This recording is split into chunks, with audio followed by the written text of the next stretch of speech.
Good morning, students. Welcome back to online teaching class. Myself Alpa Trivedi from Gayatri Devi Public School. આજે આપણે ધોરણ 10નો ગ્રામરનો એક એવો topic છે જેનો અભ્યાસ કરીશું કે જેના દ્વારા તમને 2 માર્ક્સમાં ગ્રામરનો આ ટૉપિક વ્યાકરણ વિભાગમાં પૂછાય છે.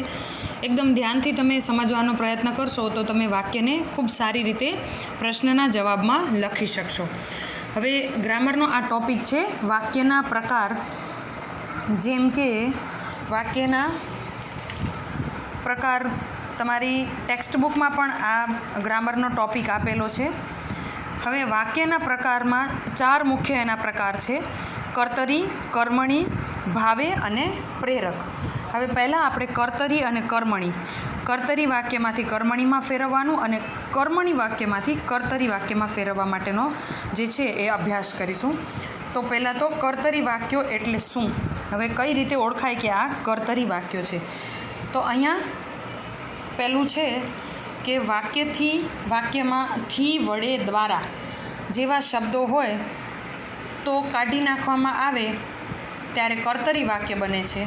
કર્તાનું ક્રિયા પર નિયંત્રણ હોય છે. થી, વડે, દ્વારા જેવા અનુગો લાગે છે આ વાક્યમાં કર્તાનું મહત્ત્વ હોય છે. ઉદાહરણ તરીકે મોર નૃત્ય કરે છે. હવે એને કર્મણીમાં જો ફેરવીએ તો નીચે જ બીજું વાક્ય લખ્યું છે કે મોર વડે નૃત્ય કરાય છે. હવે એ અહીંયા એનું કર્મ બતાવે છે કે મોર નૃત્ય કરે છે, પણ મોર વડે નૃત્ય કરાય છે એ કર્મણી વાક્ય છે. પછી બીજું વાક્ય છે કર્મણી. બીજું પ્રકાર છે કર્મણી વાક્યો. વાક્યમાં થી, વડે, દ્વારા જેવા શબ્દો હોય મૂકવામાં આવે ત્યારે કર્મણી વાક્ય બને છે. આ વાક્યમાં કર્મનું મહત્ત્વ હોય છે. ખાસ ધ્યાન રાખવાનું કે આ વાક્યની અંદર કર્મનું એટલે કે જે ક્રિયા કે કામ કરવામાં આવે છે એ કર્મનું મહત્ત્વ હોય છે. ક્રિયાપદમાં આ પ્રત્યય ઉમેરાય છે. કર્મ અનુસાર ક્રિયાપદ હોય છે. જેમ કે મોર નૃત્ય કરે છે એ કર્તરી વાક્ય છે, પણ મોર વડે નૃત્ય કરાય છે એ એનું કર્મણી વાક્ય થઈ ગયું. મોર કામ શું કરે છે તો નૃત્ય કરવાનું, એ એનું કર્મણી વાક્યમાં સેન્ટેન્સ ફેરવાઈ ગયું. એવી જ રીતે બીજા અહીંયા ઉદાહરણ છે. જો કર્તા નામ હોય તો થી પ્રત્યય लागे. कर्ता એટલે કે कोई भी बच्चे या कोई भी व्यक्ति का अगर हम नाम डालते हैं तो उसके पीछे थी लागे, थी से सेंटेंस बनेगा. અને જો કર્તા સર્વનામ હોય ત્યારે ફેરફાર થાય છે. જેમ કે હું તો હું કામ કરું છું તો મારાથી કામ કરાય છે. તું તો તારાથી, અમે તો અમારાથી, તે તો તેનાથી. અહીંયા ઉદાહરણ આપ્યું છે કે આકાશ પુસ્તક લખશે. હું ના ન પાડી શક્યો. હવે એનો તમે એનો જવાબ જોજો. જો કર્તા નામ હોય તો થી પ્રત્યય લાગે છે, અને જો કર્તા સર્વનામ હોય તો તેમાં ફેરફાર થાય. મેં જે તમને આગળ સમજાવ્યું કે હું મારાથી, તું તારાથી, અમે અમારાથી, તે તેનાથી. હવે ઉદાહરણ તરીકે આકાશ પુસ્તક લખશે તો એનો જવાબ આવશે કે આકાશથી પુસ્તક લખાય છે. પછી છે હું ના ન પાડી શક્યો તો મારાથી ના ન પાડી શકાય. એવી જ રીતે અહીંયા અમુક ઉદાહરણ મેં આપ્યા છે કે કર્તરીમાંથી અને કર્મણીમાં કઈ રીતે ફેરવવું. ધારો કે તમારા प्रश्नपत्र में क्वेश्चन पेपर में आपको क्वेश्चन पूछा जाता है ग्रामर सेक्शन में कि कर्तरी एक सेंटेंस लिखा है और ब्रैकेट में लिखा होगा कि वाक्य ने कर्मणी में फेरवो अथवा तो कर्मणी वाक्य में लखो. तो जैसे यहाँ पे लिखा है हूँ चा पीवूँ छूँ, तो एक कर्तरी वाक्य है तो माराथी चा पीवाय छे. सब सेंटेंस में थी या वड़े ऐड करना है. राकेश अथाग प्रयत्नों कर्या तो राकेश थी अथाग प्रयत्नों कराया. पीछे आपको थोड़ा सा चेंजेस करना होगा. अब आप ऐसे लिख दोगे कि राकेश थी अथाग प्रयत्नों કર્યા तो કર્યા नहीं होगा, कराया ऐसे लिखना है. मीना संता कुकड़ी रमे छे. मीना थी संता कुकड़ी रमाय छे. सीता रसोई बनावे छे तो सीता थी रसोई बनावाय छे. टीना टीवी जोवे छे तो टीना थी टीवी जोवाय छे. અહીં તમને કર્તરીમાંથી કર્મણીમાં વાક્ય કઈ રીતે ફેરવવું એ મેં તમને સમજાવવાનો પૂરો પ્રયત્ન કર્યો છે। એ જ રીતે ધારો કે प्रश्नपत्र अंदर तमने जे राइट साइड में वाक्य आपेला है, यानी कि राइट साइड में जो सेंटेंस दिए हैं उसमें से वो कोई भी एक सेंटेंस डाल के पूछा जाएगा कि उसको कर्तरी में ट्रांसफ़र करो।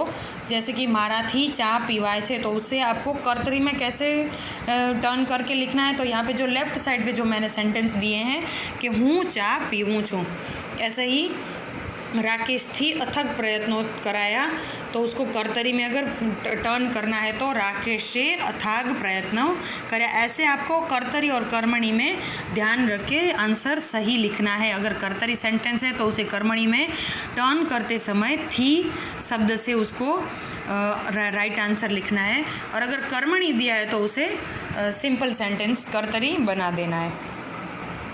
नेक्स्ट इज अभ्यासना प्रश्नों,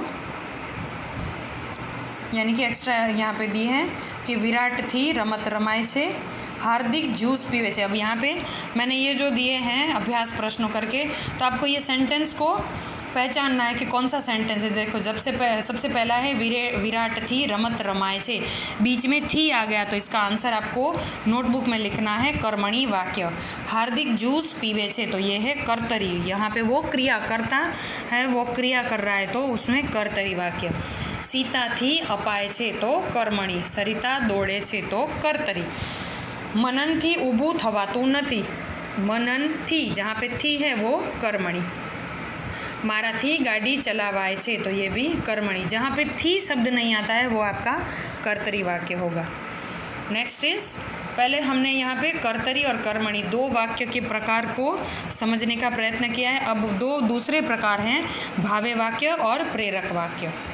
अब देखो सबसे पहले भावे वाक्य यानी क्या, जे वाक्य में थी वडे द्वारा जेवा शब्दों लगाववाना होय छे त्यारे भावे वाक्यों बने छे।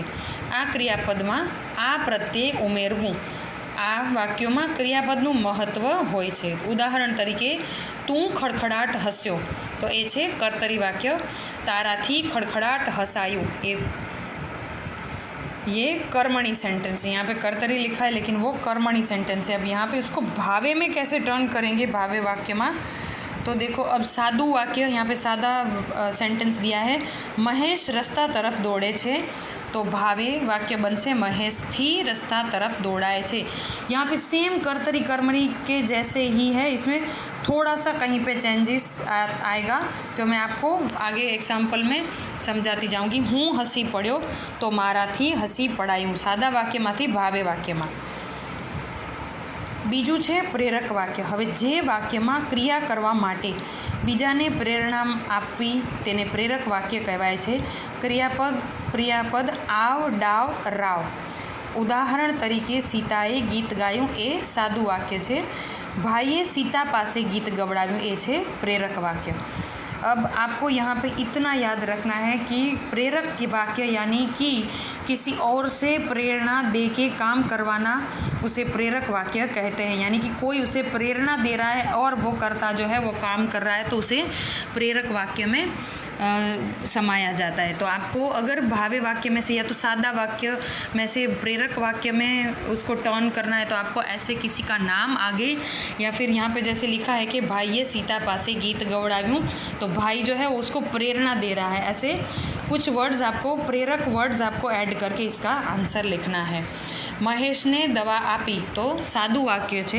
हवे एने प्रेरक वाक्य बनावीए छे, तो डॉक्टरे महेश ने दवा आपी, मतलब यहाँ पे प्रेरणा कौन दे रहा है, तो डॉक्टर। तो डॉक्टर से ये कार्य हो रहा है, तो उसको प्रेरक वाक्य कहेंगे। और दूसरे एग्जाम्पल यहाँ पे हैं सादा वाक्य लेफ़्ट साइड में और राइट साइड में उसको प्रेरक में टर्न किया है। हूँ चा पीऊँ छूँ, देखो पहले भी ऊपर यही सेंटेंस आया था कि हूँ चा पीऊँ छूँ, तो उसको कर्मणी में हमने चेंज किया था कि माराथी चा पीवाय छे।